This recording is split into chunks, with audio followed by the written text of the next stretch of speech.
Breath is very directly connected to how the mental fluctuations happen. I don't know if science has explored this, but in our experience it's very much there. Suppose naturally, not by effort, by doing the right kind of things with your system, naturally if your breath drops below 11, then you begin to understand various reverberations that are happening around you in terms of all the subsonic sounds in which the animals are communicating becomes very obvious to you. If your breath drops below 9, naturally, without controlling it, then what the plants are exuding, the plant life, what it is doing, becomes very obvious to you. If your breath drops below 6, then what the inanimate things, how they're reverberating. This is known as rithambara pragna. That means the reverberations of every form and the sounds attached to it become very clear to you. Or in other words, the nature of the universe can be grasped if you know the language of the inanimate. Every form, how it is made, what is its nature, what it is right now and what it will evolve into, or what it was yesterday and what it is evolved into, all this is becoming apparent to you.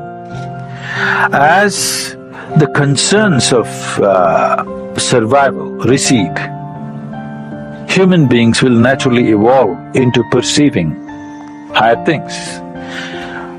But the important thing is the level of static, because breath is a survival process. If you sit still, it goes down.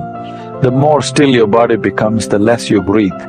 If you bring your whole system to a certain level of stillness, not being in a hyperventilated state, then your perception goes on increasing. So as the stillness deepens, these are referred to as, traditionally there are various ways in which it is presented. It is usually called as it's called Rudra, Hara and Sadashiva. One is still, but he's vibrant, he's roaring. Another is still, but he's in activity still. Another is absolutely still. Now always that which is absolutely still is referred to be as the ultimate intelligence. Everything else, in its anxiety to be active, it is sacrificing its intelligence at a certain level to be in a state of action. But that which is absolutely still is considered the highest intelligence. It is only in Eastern mysticism, the source of creation is been always celebrated as the highest intelligence. This is the biggest mistake I think modern societies have made is, people were told, God is compassion, God is love, God is generosity. These things mean something to you only when you don't have them. If you're not loved, you will look up, God should love you. If you're not fed well, you want a generous God. If you are down in some way, you want a compassionate God. But if you don't make any assumptions, if you look at a blade of grass, if you look at a flower, if you just look at the structure of an atom, one thing is, the source of creation is the highest level of intelligence that you can ever recognize anywhere. If you look at the creation, it is smack with intelligence all over the place. If we had only told people God is intelligence, we would have had a more sensible world. That's what I'm thinking and that's what I'm trying to bring it into people's experience, that the source of creation is the intelligence. If you recognize that, you try to emulate that.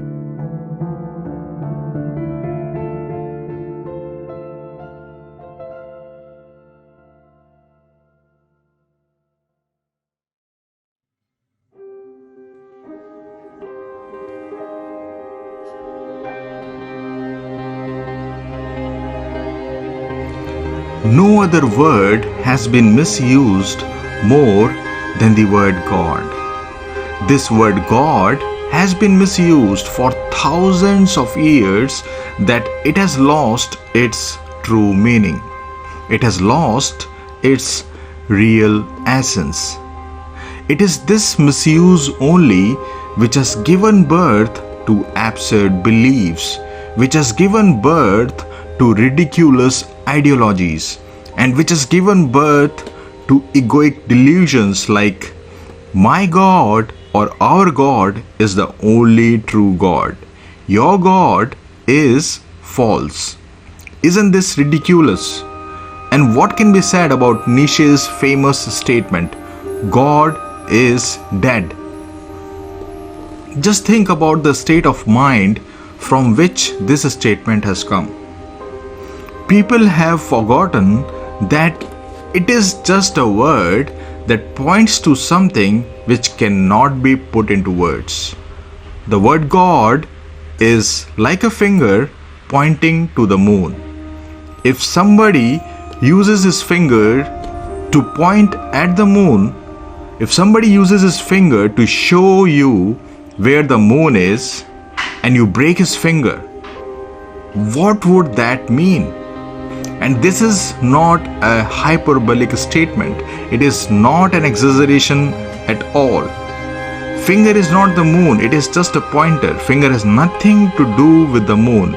Similarly, the word God is just a pointer which shows you the way to that sacred realm, which shows you the way to that infinite vastness to which we all belong.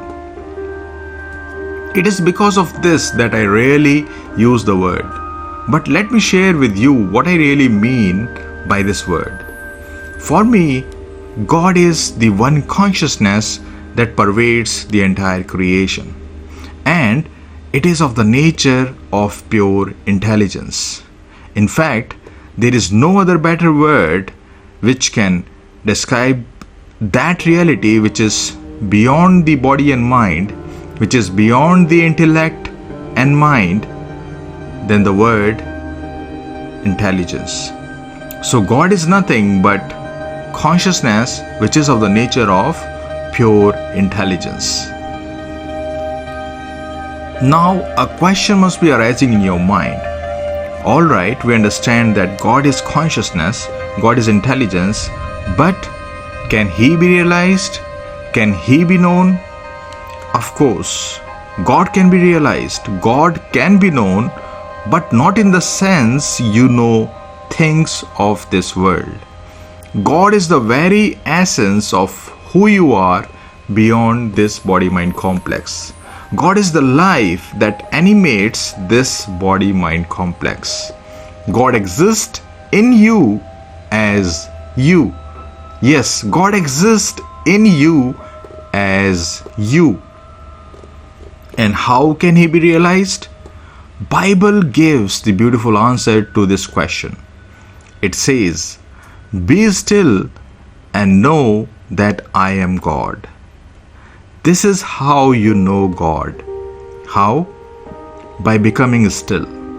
Still in body, still in thoughts, and still in emotions. When you are utterly still, with not the slightest flicker of thought inside you, that's when you realize God. That's when you see God. That's when you come to know that you are God. And remember, by God I mean the one infinite consciousness that pervades the entire creation. So when you become truly still, when you become silent, that's when you realize that you are the one infinite consciousness pervading the entire cosmos. That's when you realize that you are not this little limited body-mind complex, but the divine infinite being. I want to share with you one of the most beautiful statements ever uttered after self-realization. There was this girl in Japan whose name was Yiko Iwasaki. She was a Jain Buddhist. She said after her enlightenment, and I quote, "In the whole universe, I alone am, and it is perfectly natural." Let me repeat what she said. In the whole universe, I alone am, and it is perfectly natural. So you see, this is what you all are. The one infinite being pervading the entire creation.